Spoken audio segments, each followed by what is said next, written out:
one thing you can name which is not licensed, taxed, or otherwise limited by the government? Do you know someone who was married recently? Did he or she obtain a marriage license? A license is permission to do something that would otherwise be illegal. Why would it be illegal to get married without government permission? Did Thomas Jefferson or George Washington need a license from the government to get married in church? No. Do any of you have concealed weapons permits? Notice that. Permit, permission. Why? Is your right to keep and bear arms dependent upon the method of carrying it? No. What about your house? Have you reshingled it lately? Did you get a permit? Why? We have gradually, progressively allowed our rights as individuals to be overtaken by the government, which then hands them back to us as privileges. It happened through a process known as the Hegelian dialectic, or the problem, reaction, solution method. The status quo, where we are now, seems just fine until someone, typically a government official or a special interest group, declares, "There's a problem!" We are a kind people, and we want to fix problems, but the reaction is thought to be too radical. So we start here. Here's the reaction. No, that's too far. We can't allow that. A compromise is offered. This is typically called bipartisanship.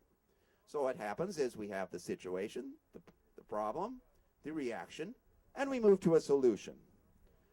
Notice that we have moved from limited government to accepting a bit more government in order to solve the problem. Now, the new status quo moved us from limited government over to here to slightly more government. But suddenly this former solution is a new problem. It doesn't matter that the problem itself might be the result of adding the new level of government. The solution is to always add more government and take away more rights from the people. Thus, we constantly move toward bigger and bigger government. Problem, reaction, solution.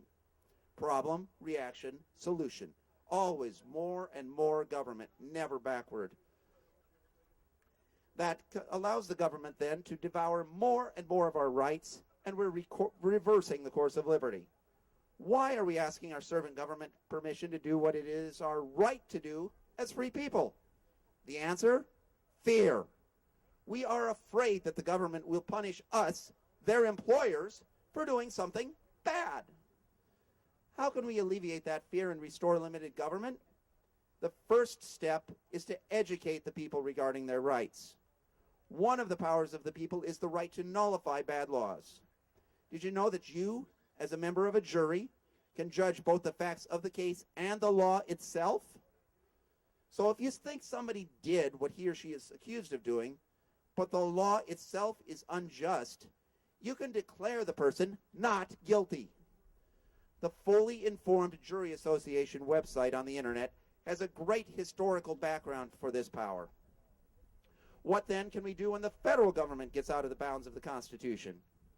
We can do what Thomas Jefferson and James Madison, the primary author of the Constitution, so he ought to know, advised us to do. We can have the state nullify such legislation and interpose between the people and the federal government. President Jefferson and President Madison wrote about these powers in the Virginia and Kentucky resolutions of the late 1790s. But have we tried the petition method lately? Bob Schultz of the We the People Foundation has been doing exactly that for the last 15 years. He's approached the government repeatedly through the courts to seek redress of grievances regarding the bailout of the Mexican peso, the question of the constitutionality of turning over monetary policy to the Federal Reserve, which, as Dan mentioned, is a private bank and is not owned by the government despite appearances of appointing a Federal Reserve chairman, and several other issues of importance. Each time his case has been dismissed for lack of standing. What's that? Lack of standing? Well, according to the courts, it means that he isn't being harmed any more than any other individual. So if Johnny breaks into every home in Aberdeen and steals exactly $50 from every home, does that mean that none of us can take him to court in Aberdeen for burglary? After all, he treated each of us the same way. I don't think so. The courts referred Bob back to Congress, and Congress says, take it to court. Where is our answer to the petitions for redress? How can we not have a right to an answer when you consider the words of Thomas Jefferson and the First Continental Congress? So the next step that Bob took was to come together with other folks and form a new Continental Congress for the purpose of considering the government's violations of the Constitution and deciding upon new steps of action. Thus, that Third Continental Congress convened in St. Charles, Illinois last November. The result of the nearly 2 weeks of deliberations is a document called the Articles of Freedom. As the South Dakota delegate to that Continental Congress, it's my honor to read a small portion, which is called the Declaration of Resolves. In defense of a free people, the time has come to reassert our God-given natural rights and cast off tyranny. Let the facts reveal. The federal government of the United States of America was instituted to secure the individual rights of our citizens and instead now threatens our life, liberty, and property through usurpations of the Constitution. Emboldened by our own lack of responsibility and due diligence in these matters, government has exceeded its mandate and abandoned those founding principles which have made our nation exceptional. Our servant government has undertaken these unconstitutional actions in direct violation of their enumerated duties, to the detriment of the people's liberty and the sovereignty of our republic. Over many years and spanning multiple political administrations, the people who have, in good conscience, attempted to deliberate our grievances and voice our dissent against these offensive actions through both petition and assembly have been maligned and ignored with contempt. The people of the several states, and here are listed the 48 states which were in attendance, justly alarmed at these arbitrary and unconstitutional actions, have met as citizen delegates and sat in a general congress in the city of St. Charles, Illinois, whereupon we, as these citizen delegates, have gathered in defense of divine justice, liberty, and the principles of limited government, now stand in clear recognition of the supreme law of the land, the Constitution for the United States of America.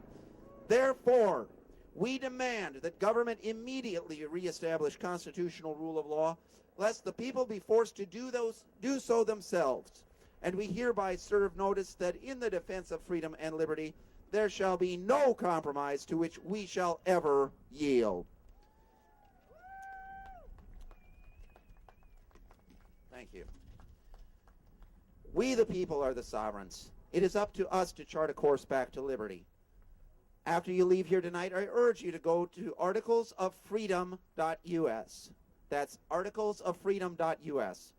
Read the articles, or at least the summary pages, and sign on to the pledge. Thank you for coming tonight. When you leave here, be sure to go forth and proclaim liberty throughout the land.